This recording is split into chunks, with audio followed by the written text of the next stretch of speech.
Supply. Is it okay? Hello, I just want to thank everyone for coming this afternoon, and thank you on behalf of the Student Union Board and the Committee on Lectures for attending our forum. And if you'd like, there's a lot of room up front if you feel more comfortable moving up a little bit, it would be a little bit more helpful for the speakers. But if you don't want to, that's all right. We're a very mellow group. And right now, I'll turn it over to Barbara Mack, who will be our moderator this afternoon. Thank you very much. Good afternoon. The first and most important question is, can everyone see all right?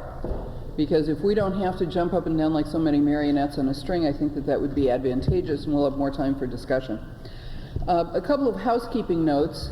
I would remind you, and there are flyers on the outside, that this afternoon, if you want to spend the entire day at the Memorial Union, Governor Thomas Vilsack will be here from 3:30 to 5. The purpose of his visit here today is to have an open town meeting with students. The session is primarily aimed at students, hearing student concerns, discussing the budget for higher education, any concerns you have about the university. This is your opportunity to meet directly with the governor, so we would encourage it. Certainly open to the public, and we would particularly encourage students to attend.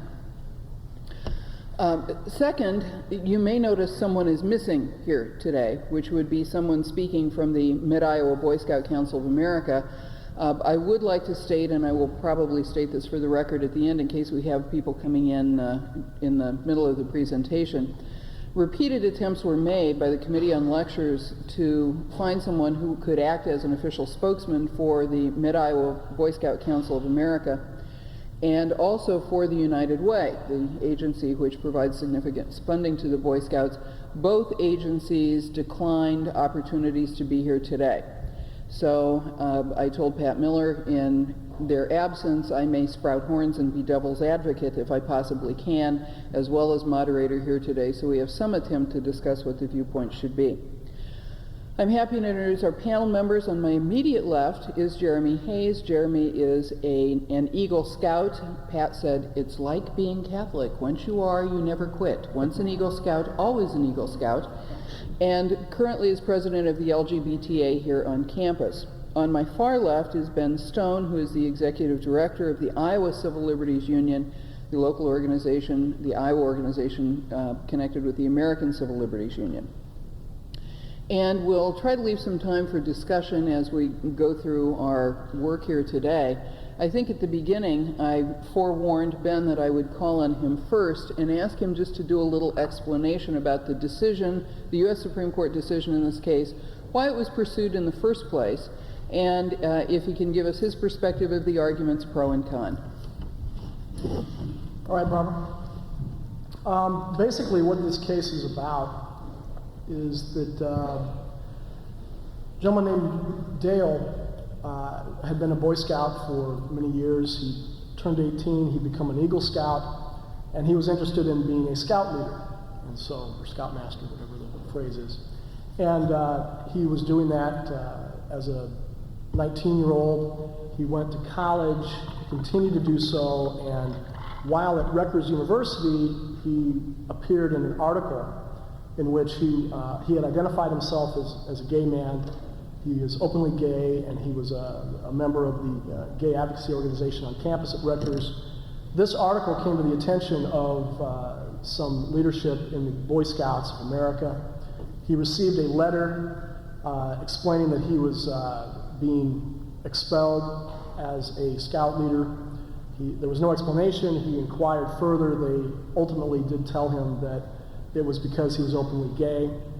This was about 1991. And the case has been going throughout the 1990s. The reason that he filed suit was because New Jersey has a law that forbids discrimination in public accommodations on the basis of sexual orientation. And the New Jersey Supreme Court interpreted the state statute, anti-discrimination statute, as covering the Boy Scouts, and that it did indeed represent a violation of the state anti-discrimination law. The case was appealed to the U.S. Supreme Court, which granted certiorari and ruled this last June. The real fighting issue in the case is the collision of the concepts of anti-discrimination with the concept of the First Amendment. The Boy Scouts asserted that the anti-discrimination law of New Jersey had the effect of substantially interfering with their ability under the First Amendment to freely associate with people in a way that would express their viewpoints. Basically, the Boy Scouts were saying that, we are an organization that promotes values to young men, and that is our purpose. And in furthering that purpose, we need to be able to associate with other people, with other men and boys who help further that expressive intent. And so that was their position, that by having the state require them to include gay scoutmasters in their ranks, that was interfering with their ability to express themselves as an organization. The way the case played out, the court examined rather briefly, and the dissent takes quite a big issue with this. Basically, the two terms that were used by the Boy Scouts to argue that they do have a message that promotes the idea that homosexuals are not acceptable. There are two phrases. One is clean, and the other is morally straight. Now, there's a lot of literature in the Boy Scouts and materials that are available to the public that describe what these words mean, and nowhere in any literature that any Boy Scout would read, or any Scout leader would read, does it say anything about how those terms have anything to do with homosexuality. The entirety of the argument brought by the Boy Scouts of America was that the leadership in the executive committee of the Boy Scouts interpreted those words to exclude homosexuals from Scoutmasters and also from membership. And their argument was that this is what we think those words mean. The language in all the literature said nothing about that, and the court, the majority, written by Justice Rehnquist, said, we're going to defer to what the Boy Scouts say their expressive words are. The dissent said, look, we need to look at what their message really is. What are they conveying to the public? What is their expression? And it says in the literature very clearly that Scoutmasters are not supposed to talk about sexual matters. That's for parents, it's for churches, it's for counselors, it's for sex education teachers. It's not for Scoutmasters. They go out of their way to say we do not want Boy Scouts to be dealing with sexual issues. They don't even want to deal with religious issues. They're instructed to stay out of that. And the majority just decided to accept in the brief, the Boy Scouts have said, this is what we think these words mean, even though they've never conveyed that to the membership of the Boy Scouts. Join the Boy Scouts. You don't hear anything about how we don't like homosexuals. We don't think homosexuals are acceptable. There's nothing about that. The majority simply said, if the Boy Scouts litigating this case say that their expressive intent is to be excluding homosexuals, then we're just going to take them at their word with no further analysis, which is one of the great weaknesses of the case. The position the ACLU took as an amicus on this case, we filed on behalf of Mr. Dale's position, was that the Boy Scouts are an organization that, first of all, they are not advocating heterosexism. They're not anti-homosexual. It's just the leaders calling the shots in litigation that are doing that. Another argument was that there are cases where organizations in the past have tried to use the First Amendment to justify exclusive policies. That the most well-known cases are two from the 1980s. One involved the Rotary Club, and the other involved the JCs. These are basically civic organizations. They used to be exclusively all male, and they made the position. Yes. Could you elaborate as to what the First Amendment says? Sure. The part of the First Amendment that's relevant to the Dale case is basically freedom of association. Freedom of association means that for instance, if you were running a Nazi group, and the government came along and said, anti-discrimination policy means you must allow blacks, Hispanics, or when there was a Klan group. I mean, if you're a racist group and the government comes along and says you have to admit people of other races, that conflicts with their ability to express their message, which is white supremacy. And so that's where the freedom of association, when you associate with other people, you're conveying a message. And so that's where the First Amendment comes into play on this. The Rotary Club and the JCs attempted to say that we do engage in expressive activities. We do get involved in political affairs. We promote various political ideas. And if we are forced to admit women into our ranks, that will interfere with that. Well, in both those cases, the Supreme Court of the United States rejected that argument, saying, look, the JCs are not a pro-man group. It's not a group that exclusively promotes that males are superior and that only males should be involved in civic affairs. Therefore, making them admit women is not going to interfere with any message they give out, because their message is not anti-women, it is other things that are unrelated to that.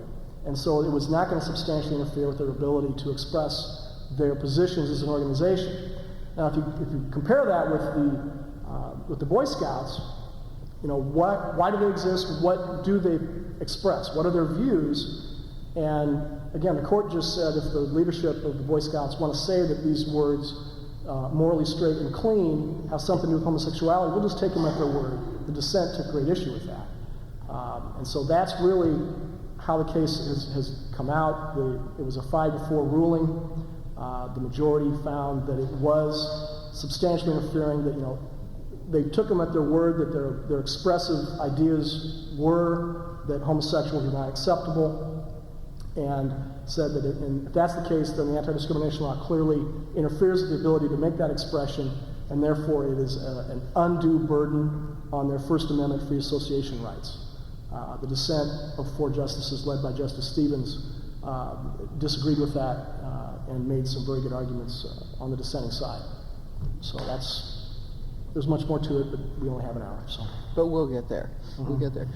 Jeremy, if you would tell us a little bit about your interaction with Scouting, your perception of the values in Scouting, in light of what Ben has said, what Scouting has meant to you, and how you perceive Scouting now. Okay. I've been involved in Scouting since I was about 8 years old. I was involved as a youth, and I'm still currently registered as an assistant scoutmaster back in my troop back home in South Carolina. I may not be after today, but right now I am. Sorry. There we go. So the Scouting organization has been very influential in my life. It teaches a lot of values that I think are very important, and part of those values that it teaches is kind of it seems to me that the values that it teaches aren't discriminatory, and to have this discriminatory policy come up all of a sudden just kind of seems like a contradiction in my mind.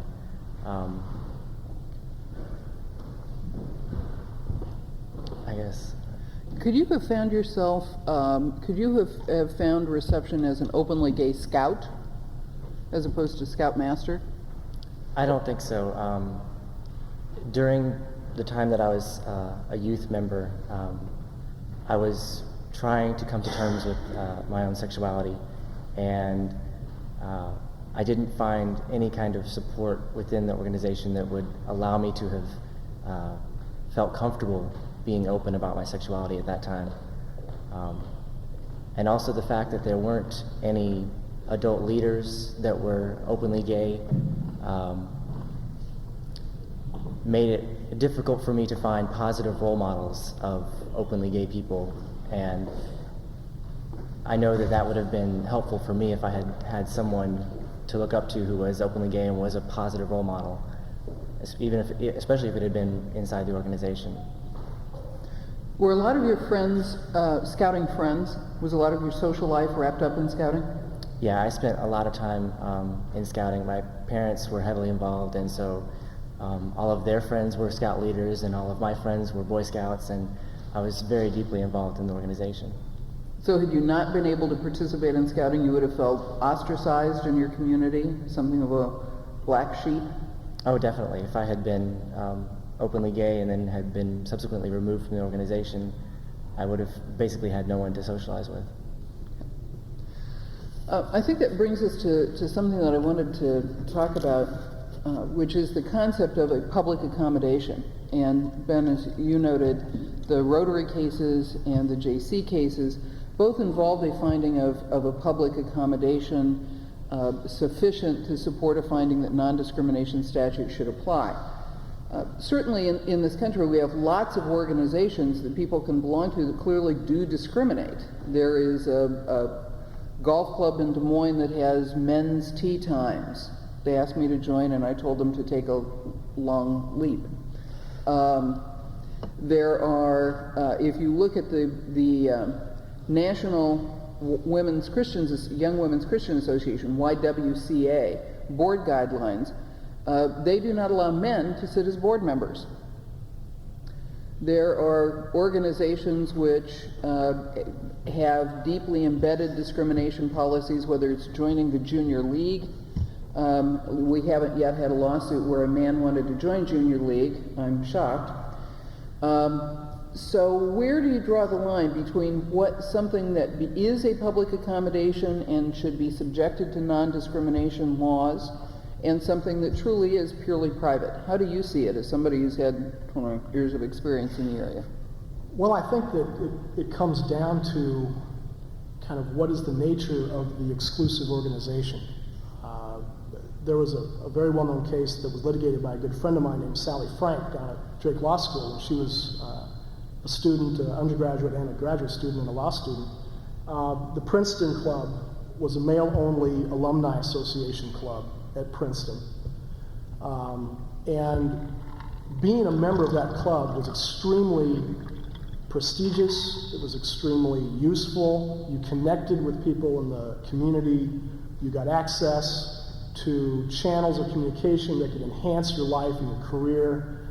And that was really what it came down to. If the organization is one where being a member could be very advantageous to the excluded group, and in this case it was women, by keeping women out of the Princeton Tiger Club, I think it was called, it really shut off an avenue of opportunity to succeed in life from women. And that case ultimately ruled that the Princeton Club has now got both men and women as an organization as members.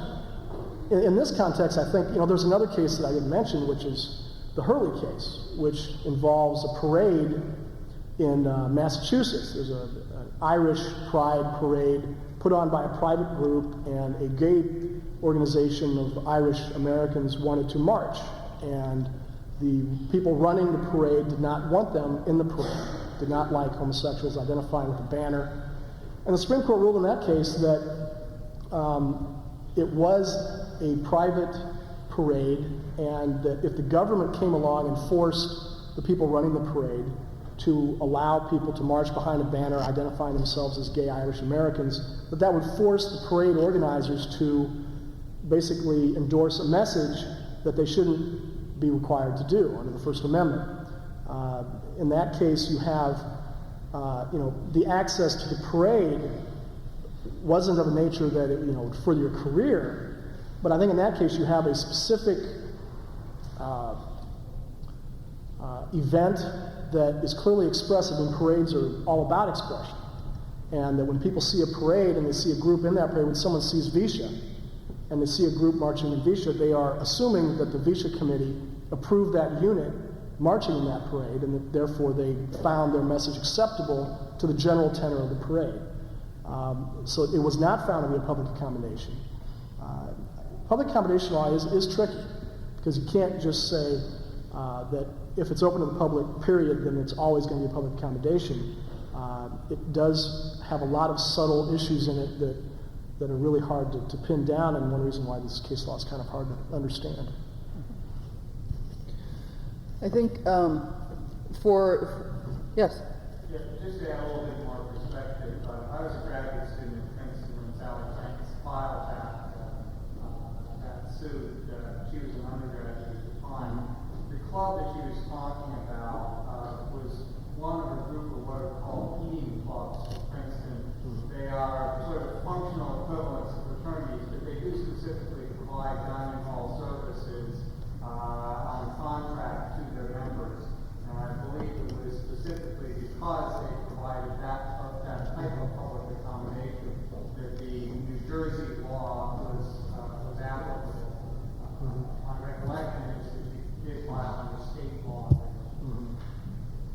And I think the men's only tee times, I mean, there are golf clubs that are exclusive. I mean, that was a part of the election stuff back in '92, that Clinton was a member of a golf. Whites only golf club. Yeah, whites only golf club.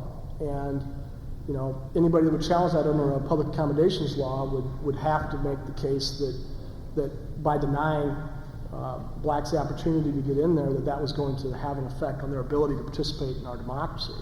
And I can't tell you what the case law is on that, but I don't know if they still exist. I mean, it's 8 years later. I don't know if they're still around, but you know, groups, organizations can be discriminatory in certain contexts. It just depends. So, now I get to play devil's advocate. So in order for, I'll play Rehnquist and you get to play Stevens, and this will go down in history. William Rehnquist is not the guy whose picture I have up over my bed and kiss before I go to bed at night. Doesn't it make sense? Why should the government be in the position of overseeing, looking at an essentially a private organization, an organization which does not accept government funding, an organization which does not eat at the taxpayer trough, and allow them to say, our perception of reality is this? Well, I think that if indeed an organization does have that as a part of its essential message that it conveys to the public, I mean, there would be great problems with the government coming along and telling a women's only club that was, or a feminist organization that did not allow men to be members, that they had to admit men, because then it would undercut their ability to be their advocacy, to do their advocacy. We would have great trouble with the government coming along and telling the Klan that they must admit blacks, because it would interfere with their ability to organize, to propose their beliefs to the public. I think that the Dale case is an example of, and I think that's really what the case comes down to. I mean, the court has got a horrendous history, in my view, of dealing with gay issues. I mean, Bowers versus Hardwick will go down as one of the worst opinions the Supreme Court has ever rendered, right up there with Plessy versus Ferguson. This is the 1986 case where there was a challenge to the Georgia sodomy law that found that it was basically only enforced against gay men and women, that basically said that, you know, if you engage in sodomy, you're violating state law, it's a crime. And in a very close case, the Supreme Court ruled 5-4 that was constitutional, even though it's in, you know, private conduct and, you know, consenting adults and all this. I think the court just has a blind, they just got blinders on. They can't. I think what the court did here was the 5 members of the majority just wanted to find a way to allow the Boy Scouts to maintain heterosexism, that if they somehow said that the Boy Scouts can't exclude homosexuals, it'll disappear as an organization, because nobody will want to join it, because they're going to be afraid of all these gay people coming in and corrupting children and becoming pedophiles and things like this. I mean, it's an irrational fear. The evidence is clear that homosexuals are no more likely to be pedophiles than anybody else. It's a very complex issue. And I think the court the reason they deferred to the Boy Scouts on what they thought their expression was, even though they'd never expressed it publicly. I mean, nobody in this country knew that the Boy Scouts were a homophobic organization until this litigation got public notice. And the court just said, well, we're going to defer to them on that, and that'll allow us to let them win. And I think it's unfortunate that the court, I mean, it's a reflection of our society that it just has a very difficult time coming to grips with some of the more difficult social issues in our country. And I think that, to get back to your question, Barbara, I think that if an organization truly does have an exclusive membership policy because it's essential to their message, it should be protected. And it probably always will be. So it's essential to the message of good golf that we have men's tee times? Well, I think that's an issue that I think is, let me see. I haven't really thought too much about golf clubs lately. I think that, frankly, I mean, having access to golf tees with other men, or with men if you're a woman, can be very advantageous. And I think that if that's litigated properly, that it should prevail, that an exclusive golf organization wouldn't be allowed to prevail under the First Amendment. I don't know the case law on that, but... it would be fun case law to try to make. Yeah. A woman with whom I practice law, Diane Staley, whom you know, was getting ready to tee off at the Wakanda with a group of men one day when a Munchkin greenskeeper came running out and said, "Stop, stop, put down your clubs, you're a woman." She said, "I know." He said, "Well, this is a men's only tea time." She said, "You go find somebody big enough to stop me, and I may not tee off, but in the meantime, leave or wear my golf club." And he actually left, and she teed off, and since she, I think, has a single-digit handicap, she was allowed to play. Jeremy, what do you see the impact of this decision on Scouts and on Scouting? Have you talked to any of your Scouting friends? Do you think that the decision will make Scouting less friendly to young men as well as to leaders? I don't know that it could be less friendly. It hasn't been friendly to begin with. But I think that by making the policy more known, it makes people even more uncomfortable. People that were in the same position I was might not even try to be involved with the organization anymore because of the fear of being kicked out of the organization if someone finds out. Like right now, I don't talk to any of my friends that are still involved back home because I don't want to get kicked out of the organization. I don't want someone to write a letter to the council saying, "Hey, Jeremy's gay," and then I get a letter in the mail saying that I've been removed from the organization. Do you actively participate in Scouting activities when you're home for the summer, or? I did last year. I haven't been home recently, but when I was home this past year, I was actually in charge of putting together one of the largest events in our area at that time. So, and I was out here, but I wasn't. Nobody knew back there. Fascinating. It does lead to. It seems to lead to a kind of double life, if you will. Definitely. Okay. How did they explain the concept of morally straight to you growing up? You were an Eagle Scout. When you were told as a Scout you had to be morally straight, what did you think that meant? How was that evidenced to you? It isn't really explained. I mean, in the Scout handbook, it has a little description of what morally straight is, and it just says "be good." It's basically the gist of it. It doesn't really say what is good and what isn't. It's kind of leaves that open. Fascinating. We had a question from the audience that I think I overrode, or comment. I have one question for Stone. Yes. My name is Isaac Lucci, from Carolina State University graduate here in Bethlehem, the United States Army, and medical engineer. Also, I was a Boy Scout and a Cub Scout. And I have 2 nieces who were Girl Scouts and Brownies. I know from my Cub Scout experiences with my Cub mother, it's one of the things that we have in our handbook is the codes that we have to go by. We have to learn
stereotyping that black people in general are homosexuals in that area, but in reality we're not in that respect, in that regards of numbers or that of association. I know that a lot of them patronize for that the political viewpoints in the country, but I know with Malcolm X in California in 64, was in San Diego, and gay cops killed 7 young men, and all of them mutilated at set of their penises.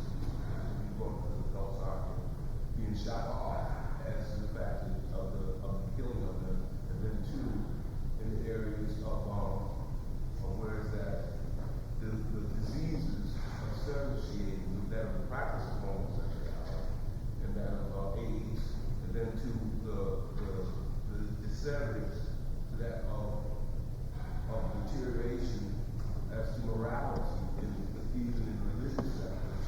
And I'm in the religious sector to that area because I know that in every conversation I've heard in relation to yourself, you identify that of blackness and discrimination, or I'm sure you can say Spanish or Native American Indians or whatever.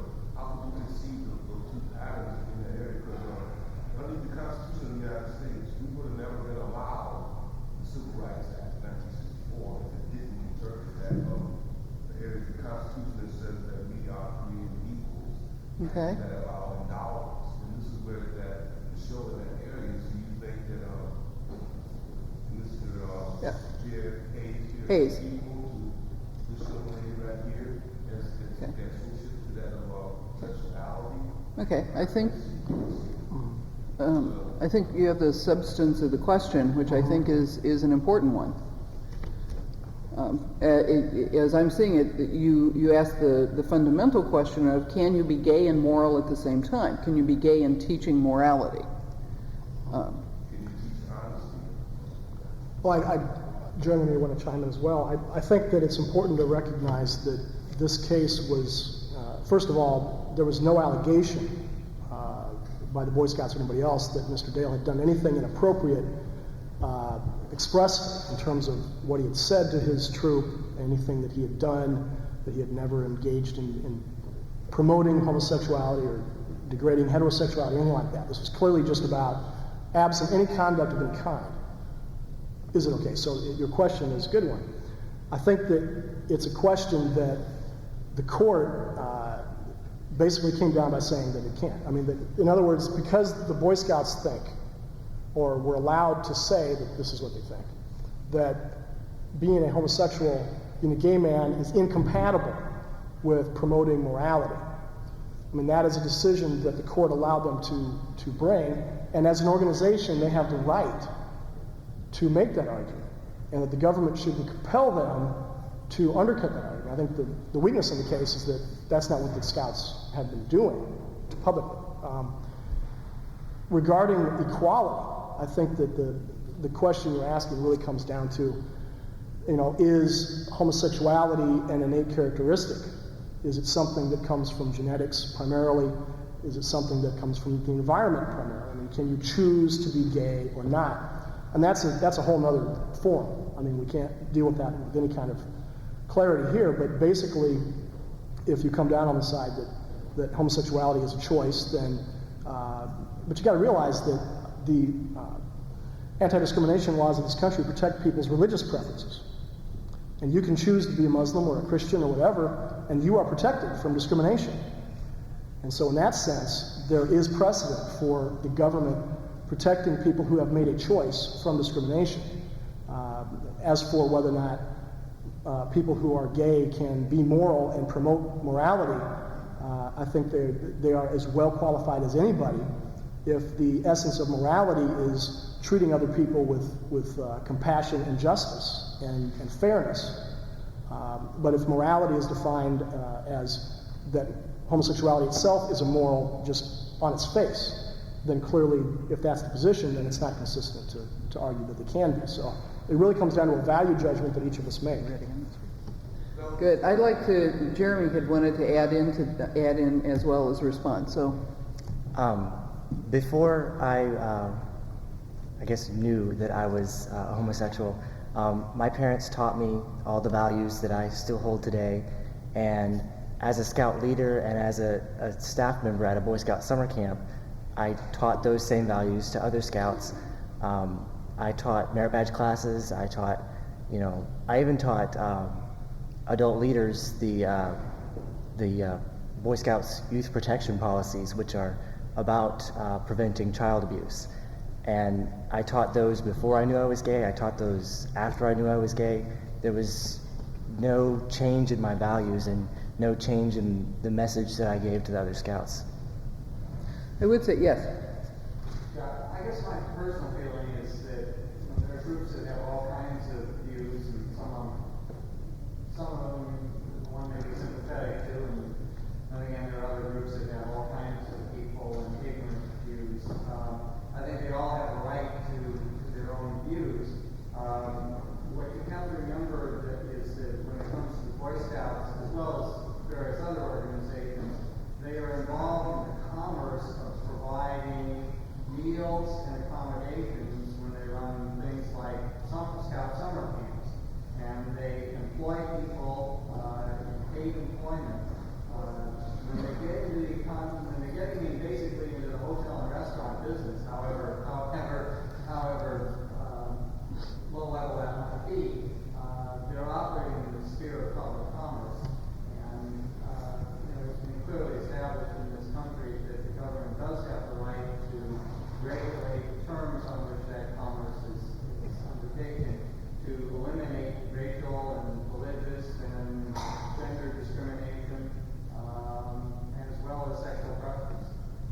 Someone asked me before we started, and before it slips my mind, I wanted to take a couple of seconds to talk about the Girl Scouts of America. And I don't hold any special expertise, except I was a first-class Girl Scout, which is, I don't think you have to jump through nearly as many hoops as you do in order to be an Eagle Scout, although I distinctly remember digging that latrine, and I resent it to this day.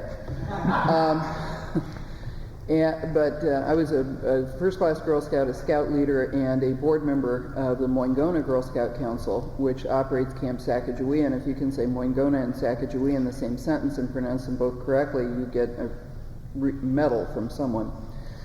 The Girl Scouts have a policy which is very different from the Boy Scouts, in that the Girl Scouts, when they do checks on their leaders to make sure that leaders or potential leaders do not have criminal records, to make sure that those leaders or potential leaders are willing to and knowledgeable about undertaking the task of teaching the Girl Scout policies and procedures. You go through a series of orientation seminars which last for about, it's 10 sessions, which can be accomplished over anywhere from 1 to 3 months. And there, at no time do the Girl Scouts feel a need, other than asking about a criminal record, feel the need to ask you about your sexual preference. Nor is any scout asked about her sexual preference. And when asked about this, the Girl Scouts are actually pretty sensitive on this from a public relations standpoint, because they don't particularly want to be perceived of as attacking the Boy Scouts. Their message has been, we have other fish to fry. We are about young women. We are not about telling the Boy Scouts they're bad. We're about following our own agenda. But their policies, I think, are ones which are interesting because it concentrates on behavior and action rather than identification. It doesn't ask, are you a lesbian? It asks, what's your arrest record? And whether that arrest record has to do with fraud or passing bad checks or driving while intoxicated or lascivious acts with children, you're going to find out about that. So it is conduct rather than orientation. It is behavior rather than identification that becomes the issue when identifying potential leaders. That was the point I was making down here. Honestly, when you speak about your fluency in teaching honesty as one of the things out of that, how would you respond? And you know yourself, they don't have that on the application at the beginning in the place to apply for a Girl Scout, one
That's a good question. What would the scouting manuals tell you? You've obviously studied the scouting manuals. How would they advise you to respond to those questions? The policy would be, and what I would do would be that that's not appropriate for a scout leader to discuss with the scout at any point. That's something that they need to talk to their parents or their church or whatever. But the official policy and what I would do, I would just say, that's not for me to discuss with you. It's not my decision to make for you. I don't get to share that. Some of the things that's honestly respecting the community, respecting you, interacting with students in school as Cub Scouts and Boy Scouts, is that a person who's outcast by that peers, if you expect to walk over to them and say something to them, as to show that leadership to the other peer groups of boys in the school or girls in the school as you need a Girl Scout in that area. And that's where that I do know that from Mrs. Young, who was my Cub Scout master, and Mrs. Fisher, who was also my Cub Scout master, Mrs. Shuwaski, who was my Boy Scout master, in that areas of that they do have you deal with those type of issues. Based on the fact that when I was in the Cub Scouts in 63 up until 71, which I was in my Boy Scout rank, that these were things that were social issues that involved conversations that your Cub Scout master system lectures you about, along with the fact that you have to build a birdhouse and you have to know how to go running through a trail and then find all the trail markings and things that lecture you, which you do at the Jamboree, and also when you become a trailblazer, you have to set trail markings and things. That's some of the groups discussions that you have around the campfire and things in that area. I don't want to cut off your question, but we do have a couple of other questions. We're running short on time. Response? It's the same thing. It's the policy is that you don't discuss that with the youth. I know professional scouters who've been fired for discussing things like that. Do you have a question? It says right in the manual, it says, the Boy Scout handbook says that you're supposed to say your parents or guardian or a sex education teacher should give you the facts about sex that you must know. That's what they're told to say. You're supposed to not answer that. So that's what it says. And socially interacting is something that the morality that you're taught in the Cub Scout and the Boy Scout league. Well, I think we're going to have to appear to disagree on this because with only 3 minutes left, I do want to get to our other questioners so we can give people an opportunity to speak. You had a question, sir? I have a question for Jeremy. If a scout were to come to you and say, I'm dealing with an issue. Okay, the question is if a scout were to say, I'm dealing with an issue. And would come to you and you would say, it's not my place to talk to you about this. And then they say that they're in a situation where it would be inappropriate for them to speak with their parents, either their parents or their guardians, and they say they're either uncomfortable with that, it's not appropriate, perhaps they don't have the right moral kind of parents that children should have, and they don't have sex education, and they say, I look to you as a respected individual who can teach me morality. How would you respond to that? So the question, for those who are having some difficulty hearing, the question is, if a scout comes to you and asks about a moral choice, and you say, go talk to your parents, follow the scouting handbook, and he says, I can't talk to my parents, I don't feel comfortable talking to my church, you're someone I respect, you're someone who I look to for moral leadership, how do you respond then?